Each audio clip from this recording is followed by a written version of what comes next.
জয় নিতাই, হরে কৃষ্ণ, জয় নিতাই গৌর হরিবল। আমি অনন্ত কোটি বিশ্বব্রহ্মাণ্ডের অনন্ত কোটি সাধুগুরু বৈষ্ণবের শ্রীপাদ পদ্মে অনন্ত কোটি প্রণাম জানিয়ে ভক্তিগত চ্যানেলে আমি ভাগবত পরিবেশন করছি। বিষয় হচ্ছে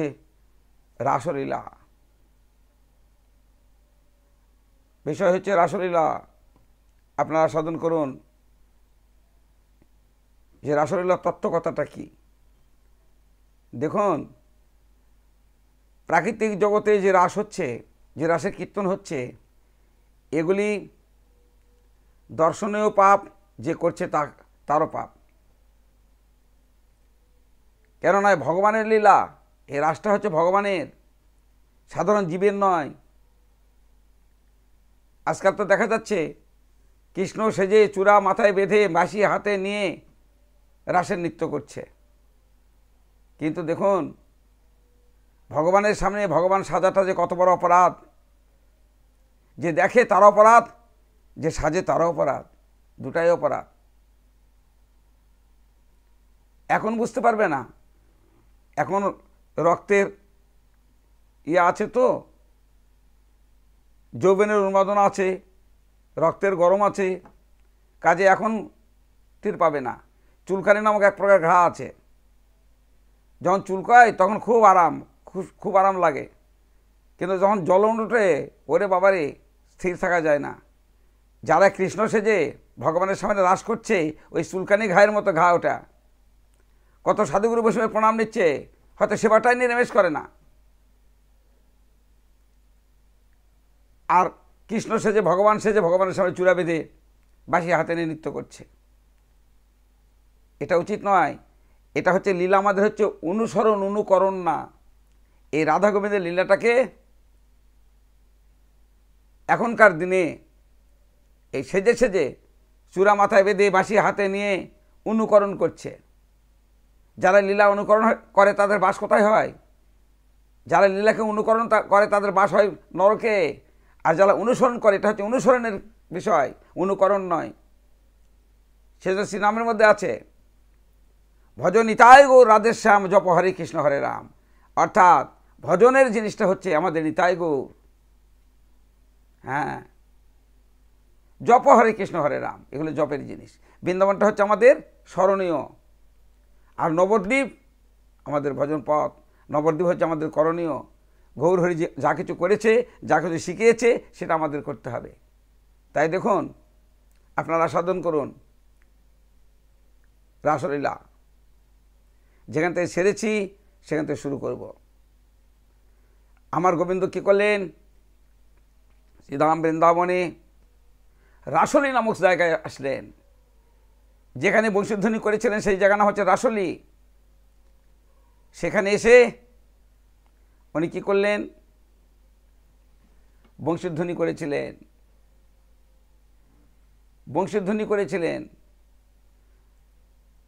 পদাবলিতে বলছে, গোবিন্দ দাস পদকর্তা উনি লিখলেন, হেরো তোরাতি ওই ছোন ভাতি শ্যাম মোহন মদনে মাতিরে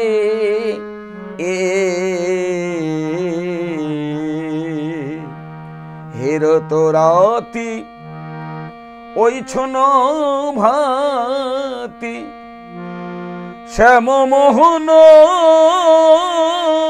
মদনে মাতিরে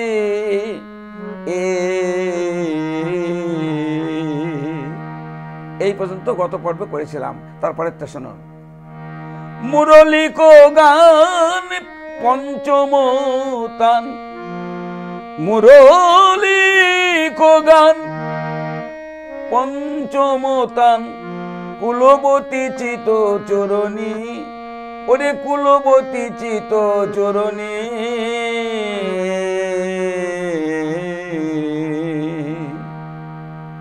মুরলী কো গান পঞ্চম তান, আজি পঞ্চম নাদে বাঁশি বাজাইল, আজি পঞ্চম নাদে বাঁশি বাজাইল। আমার গোবিন্দ কি করলেন? পঞ্চম নাদে বাঁশি বাজালেন। দেখুন, শাস্ত্রে মুরলী, বাঁশি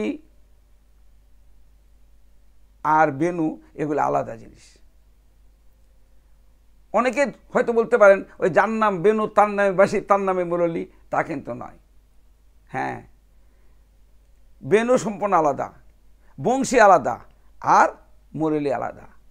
হ্যাঁ, আচ্ছা, বংশী কি বলছে দেখুন, বংশী আলাদা, বেনু আলাদা আর মুরলী আলাদা। বংশী হচ্ছে 12 আঙ্গুলি লম্বা, জেনে নিন। বংশীর মাপটা জেনে নেন। বংশী হচ্ছে 12 আঙ্গুলি লম্বা, 6টা ছিদ্রযুক্ত, অঙ্গুষ্ঠ প্রমাণ মোটা, মানে বৃদ্ধ আঙ্গুলের মতো মোটা। কি বললাম? বংশী 12 আঙ্গুলি লম্বা, 6টা ছিদ্রযুক্ত আর বৃদ্ধ আঙ্গুলের মতো মোটা, এটাকে বলা হয় বংশী।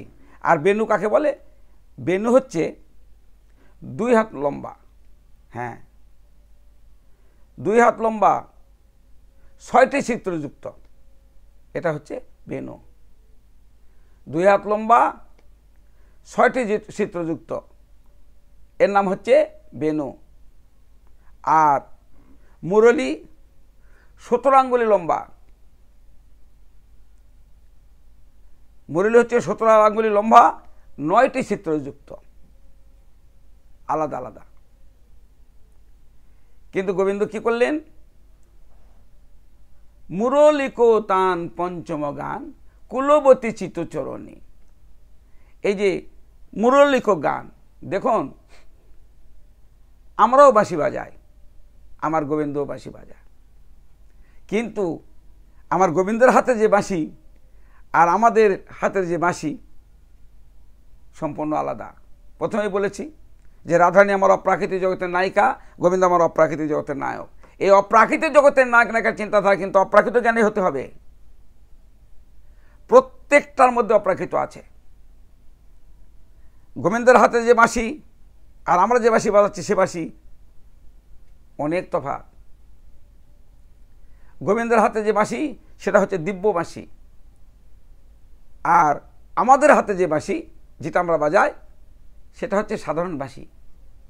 কি হয় বাঁশিতে? না, দেখুন প্রাকৃতিক জগতে আমরা যে বাঁশিটা বাজাই তার শব্দ ওই এক মাইলও যায় না। হ্যাঁ, কিছু দূর যায়, কিন্তু আমার গোবিন্দের বংশীধ্বনি এরকম না। আমাদের গোবিন্দের বংশীধ্বনি স্বর্গম অর্থ পাতাল ত্রিজগতে যায়। গোবিন্দের বংশীধ্বনি স্বর্গ মর্ত পাতাল,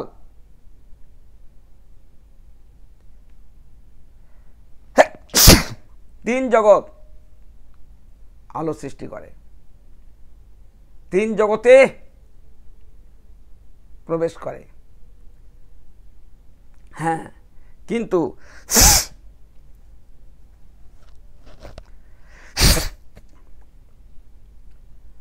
আমাদের গোবিন্দের হাতে যে বংশী সে হচ্ছে অলৌকিক বংশী।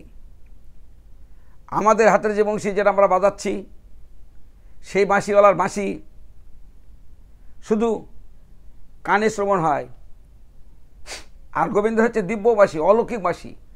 যদি মনে করে আমি এখান থেকে এই পর্যন্ত শোনাবো, ওর পরে শোনাবো না, শুনবে না। যদি মনে করে আমি এক জগৎকে শুনতে দিব, তাই শুনবে। আর আমরা যে বাঁশি বাজাই সে বাঁশি যা পাওয়ার গোটাটাই শুনবে মানুষ, বন্ধ করার ক্ষমতা নেই, কম বেশি করার ক্ষমতা নেই।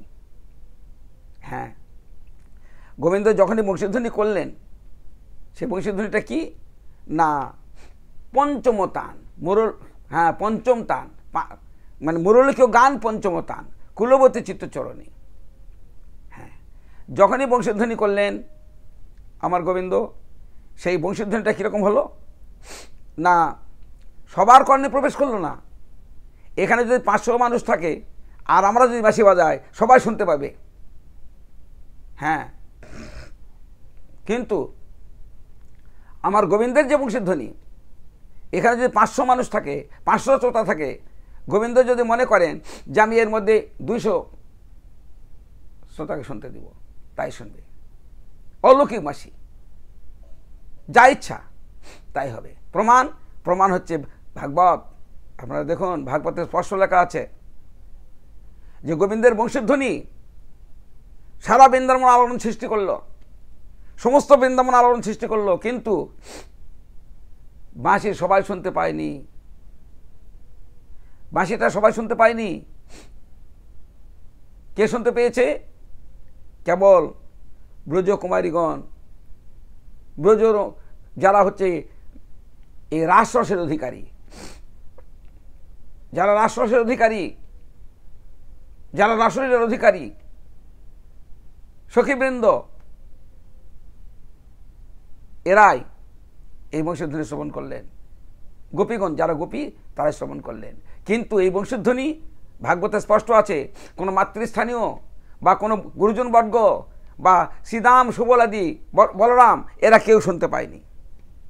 হ্যাঁ, এমন বংশধ্বনি করেছে যে শুধু ব্রজকুমারীগণ এবং যারা রাসলীলার অধিকারী তারাই শুনতে পেয়েছে, গোপীগণ। তবে হ্যাঁ, ভাগবতে একটা ব্যাখ্যা আছে যে প্রত্যেক গোপীর স্বামী ছিল, গোপীদের স্বামী ছিল। আবার কোথাও কোথাও লেখা আছে যে কুমারীও ছিল। যখন কাত্যায়নীব্রত করেছিল তখন ব্রজকুমারী, কিন্তু যখন রাসস্থলীতে আসছে তখন সবাই হচ্ছে গোপী। হ্যাঁ, আপনারা দেখুন, এই ব্রজগোপীকে 3 ভাগে ভাগ করা হয়েছে। যে বংশধ্বনি শ্রবণ করলেন 3 ভাগে ভাগ করা হয়েছে: সাধন সিদ্ধা, নিত্য সিদ্ধা আর কৃপা সিদ্ধা। 3 ভাগে ভাগ করা হয়েছে। আর বংশধ্বনি শ্রবণও সেভাবে হবে। হ্যাঁ, যখনই বংশী বাজালেন আমার গোবিন্দ, আর সেই বাঁশি যখনই ফুৎকার দিলেন, আর তখনই ওই ধ্বনি ধ্বনিত হয়ে একটা মূর্তি ধারণ করে গোবিন্দের চরণে প্রণাম জানিয়ে বলল, হে গোবিন্দ, আমি এখন কি করব? বলুন, আমি কি করতে পারি? সঙ্গে সঙ্গে গোবিন্দ বলল, হে ধ্বনি, তুমি যাও, দেখো এই বিশ্বজগতে যার যার হৃদয় দরজা খোলা আছে, তার মনকে তুমি তার ভিতরে প্রবেশ করো, তার ভিতরে প্রবেশ করো, তার মনকে চুরি করে নিয়ে এসে আমার শ্রীপাদ পদ্মে অর্পণ করে দাও। যাও। বংশীধ্বনির সঙ্গে সঙ্গে গোবিন্দের চরণে প্রণাম করে প্রথম চলে গেলেন স্বর্গে। মনে মনে চিন্তা করলেন যে স্বর্গের দেবতাদের হৃদয় দরজা বুঝি খোলা আছে। কিন্তু যখনই স্বর্গে গেলেন, ওই বংশীধ্বনি সর্বপ্রথম ঘুরতে ঘুরতে ব্রহ্মার কাছে গেলেন, দেখলেন ব্রহ্মের অভিমানে হৃদয় দরজা বন্ধ। আমি চতুর্মুখী ব্রহ্মা, আমি হংসবাহন ব্রহ্মা, আমি পিতামহ ব্রহ্মা, আমি চতুর্মুখী ব্রহ্মা, আমি সৃষ্টিকর্তা ব্রহ্মা, আমার কত নাম ডাক। হ্যাঁ, দেবত্বের অহংকারে হৃদয় দরজা বন্ধ, ধ্বনি প্রবেশ করতে পারল না। সেখান থেকে চলে গেলেন ইন্দ্রের কাছে, দেবরাজ ইন্দ্রের কাছে গেলেন। দেবরাজ ইন্দ্রের কাছে যখন গেলেন, গিয়ে দেখলেন, ওরে বাবা, এর হৃদয় দরজা আরও শক্ত করে আটকানো আছে। কিভাবে? না, একেবারে অহংকারে কত কত, আমি দেবতাদের রাজা, আমি ইন্দ্ররাজ, আমার বজ্র আছে। অহংকারে একেবারে ডগমগ হয়ে গেছে, হৃদয় দরজা বন্ধ। সমস্ত দেবতার কাছে গিয়ে দেখলেন যে দেবত্বের অহংকারে সমস্ত দেবতাদের হৃদয় দরজা বন্ধ। এবার বংশীধ্বনি মনে মনে চিন্তা করলেন, তাহলে আমি কোথায় যাব দেখি তো। এবার মর্তে যাই। মর্তে গিয়ে আগে জ্ঞানীদের কাছে যাব, আগে পণ্ডিতদের কাছে যাব। এবার যখন পণ্ডিতের কাছে গেল, দেখলো পাণ্ডিত্যের অহংকারে হৃদয় দরজা বন্ধ। আমি এটা জানি, ওটা জানি, সেটা জানি, মেলা কিছু জানি, পাণ্ডিত্যের অহংকারে হৃদয় দরজা বন্ধ। বংশীধ্বনি প্রবেশ করতে পারল না। এবার জ্ঞানীর কাছে গেলেন, দেখলো যে জ্ঞানের অহংকারে হৃদয় দরজা বন্ধ, বংশীধ্বনি কিছুতেই প্রবেশ করতে পারল না। যখন কোথাও প্রবেশ করতে পারল না, কি করবে? ঘুরতে ঘুরতে ঘুরতে ঘুরতে ঘুরতে ঘুরতে ঘুরতে ঘুরতে যেখানকার বংশীর ধ্বনি সেখানে গিয়ে দাঁড়ালো। হাত জোর করে দাঁড়িয়ে বলল, হে গোবিন্দ, আমি জ্ঞানী, দেবতা, মুনি ঋষি সবার কাছে গিয়েছি, প্রত্যেকের হৃদয় দরজা বন্ধ, কারো হৃদয় আমি প্রবেশ করতে পারলাম না। তাহলে বলো গোবিন্দ, আমি তো কারো হৃদয় দরজা খোলা দেখলাম না। মুনি ঋষি, যোগীন্দ্র, মুনীন্দ্র, কত দেবগণ সবার কাছে গিয়েছিলাম, সবার হৃদয় দরজা বন্ধ। কিন্তু হে গোবিন্দ বলো, তবে কি আমার ধ্বনি জনম বৃথাই যাবে? আমার এই ধ্বনি জনম বৃথাই যাবে? আমি কি কোনো সেবা লাগবো না গো? আমার কি ধ্বনি জনম বৃথাই যাবে? হে গোবিন্দ বলো, আমার কি ধ্বনি জনম বৃথাই যাবে? তোমার তো সৃষ্টির বিধান আছে, তুমি যাকে সৃষ্টি করো তাকে তুমি নিধন করো না, শেষ করো না, একটিকে রেখে তুমি আরেকটি সৃষ্টি করো। তুমি যখন কৃপা করে আমাকে সৃষ্টি করলে, তোমার বদন থেকে আমি সৃজন হলাম, তাহলে বলো বলো গোবিন্দ, বলো বলো আমার গতি কি যে হবে? বলো বলো আমার গতি কি যে হবে? বলো বলো হে গোবিন্দ, বলো বলো আমার গতি কি যে হবে? এমনি ভাবে গোবিন্দের চরণে ধ্বনি যখন পরে কাঁদতে লাগলো, তখন গোবিন্দ বলো, ধ্বনি ওঠো ওঠো, আমি তোমার ব্যবস্থা করব, তুমি দুঃখ করো না। শোনো, আমি যখন তোমাকে সৃষ্টি করেছি, তোমার কোনো নষ্ট হতে দিব না, তোমার ধ্বনি জনম ধন্য হবে। কবে জানো? ক্ষণকাল অপেক্ষা করো, এই লীলা শেষ করে আমি যখন কলিযুগে শ্রীধাম নবদ্বীপে উদয় হব, তখন তুমি থাকবে।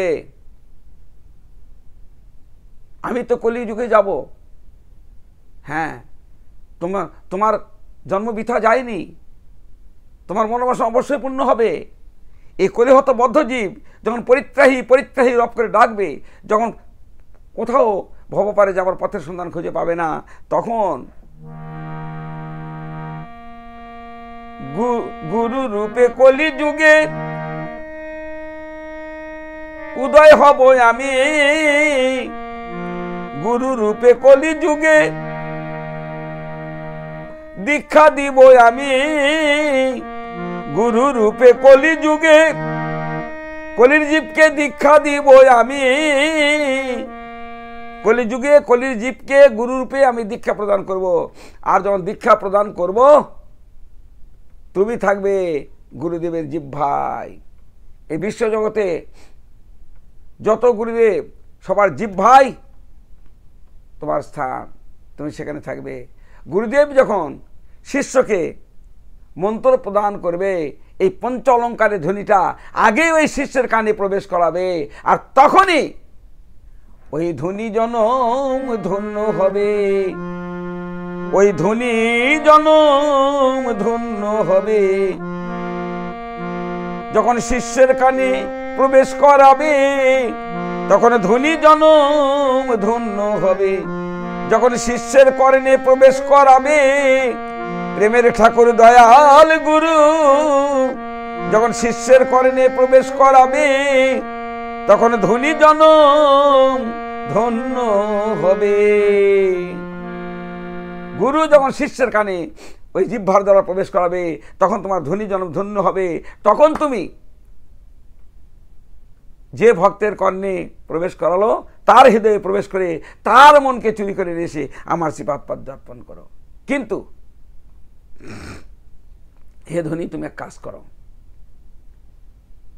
এই দিক গিয়ে দেখো তো এই ব্রজের কেউ দরজা খুলে রেখেছে কিনা। এত জায়গা যখন ঘুরলে, এই বৃন্দাবনটা তো তোমার দেখা হয়নি, এই বৃন্দাবনটা একবার অন্তত ঘুরে দেখো, কোথাও তুমি হৃদয় দরজা খোলা পাও কিনা। ধনী এবার গোবিন্দের কাছ থেকে বিদায় নিয়ে বলে, ঠিক আছে গোবিন্দ, দেখছি এই ব্রজে কেউ হৃদয় দরজা খোলা রেখেছে কিনা। ধনী এবার ধীরে ধীরে ধীরে ধীরে ধীরে ধীরে প্রবেশ করলেন ব্রজগোপীদের কাছে। ব্রজগোপীদের কাছে প্রবেশ করলেন, দেখলেন ব্রজগোপীরা শুধু হৃদয়ের দরজা কেন, ওরা সব দরজা খুলে রেখেছে, ওদের মনের দরজা খুলে রেখেছে গোবিন্দের শ্রীপাদ পদ্মে মন আগে অর্পণ করে। হৃদয়ের দরজা খুলে রেখেছে গোবিন্দের আলিঙ্গন পাওয়ার জন্য। চোখের দরজা খুলে রেখেছে গোবিন্দের রূপ দর্শন করার জন্য। বদনের দরজা খুলে রেখেছে প্রাণ ভরে কৃষ্ণ কথা বলার জন্য। কর্ণের দরজা খুলে রেখেছে প্রাণ ভরে কৃষ্ণ নাম শ্রবণ করার জন্য। নয়নের দরজা খুলে রেখেছে প্রাণ ভরে গোবিন্দ বদন দর্শন করার জন্য। সমস্ত দরজা খোলা। যখন দেখলেন যে সমস্ত দরজা খোলা আছে, আমার ওই গোবিন্দের বংশীধ্বনি কাল বিলম্ব না করে সঙ্গে সঙ্গে ওই ব্রজগোপীর হৃদয় মাঝে কি করলো, সঙ্গে সঙ্গে ওই বংশীধ্বনি ব্রজগোপীর হৃদয় মাঝে প্রবেশ করিল। হৃদয় মাঝে প্রবেশ করিল। ওই হৃদয়ের দরজা খোলা দেখে গোপীর হৃদয় মাঝে প্রবেশ করিল। ওদের হৃদয়ের দরজা খোলা দেখে আমি যাই রে ভাবে রে বলি হারি। হৃদয়ের দরজা খোলা দেখে হৃদয় মাঝে প্রবেশ করিল। ওই ধ্বনি কি করলো, ব্রজগোপীদের হৃদয়ের দরজা খোলা দেখে সঙ্গে সঙ্গে ওই ব্রজগোপীর হৃদয়ে প্রবেশ করল। আর যখনই ব্রজগোপীদের হৃদয়ে প্রবেশ করেছে, তখনই কোন কোন গোপী, শোনত গোপী প্রেমরূপী, ওটা যখনই শুনেছে, কি গোপী? প্রেমরূপী। তাহলে বুঝুন, যতক্ষণ পর্যন্ত কামের দেহ থাকবে ততক্ষণ গোপী হতে পারবেন। গোপী কাকে বলে? গোপী কাকে বলে? শাস্ত্র ব্যাখ্যা করছে, তারাই তো গোপী রে, বলি তারাই তো গোপী রে, যারা গোপনে গোবিন্দ ভজে, তারাই তো গোপী রে, যারা গোপনে গোবিন্দ ভজে, তারাই তো গোপী রে, যারা গোপনে গোবিন্দ ভজে, তারাই তো গোপী রে, যারা গোপনে গোবিন্দ ভজে। হে গোবিন্দ তোমার হলাম বলে যারা গোপনে গোবিন্দ ভজে, তারাই তো গোপী রে। শোনো তো গোপী প্রেমরূপী। প্রেমরূপ গোপী ওই বংশীর ধ্বনি শ্রবণ করে কি করলো, উৎকণ্ঠা নিয়ে তারা আশা পথে বসে রইল। কি করে যাব, কি করে যাব। সুধী শ্রোতা মণ্ডলী, এখানেই এখনকার মতো বিশ্রাম রাখছি। আগামীকাল আবার এখান থেকেই আস্বাদন করাবো। অতএব ভাষাভাস, রসভাস, জ্ঞানাকৃত বা অজ্ঞানাকৃত যা কিছু হয়েছে আপনার নিজ গুণে ক্ষমা করবেন। জয় নিতাই গৌর হরিবল।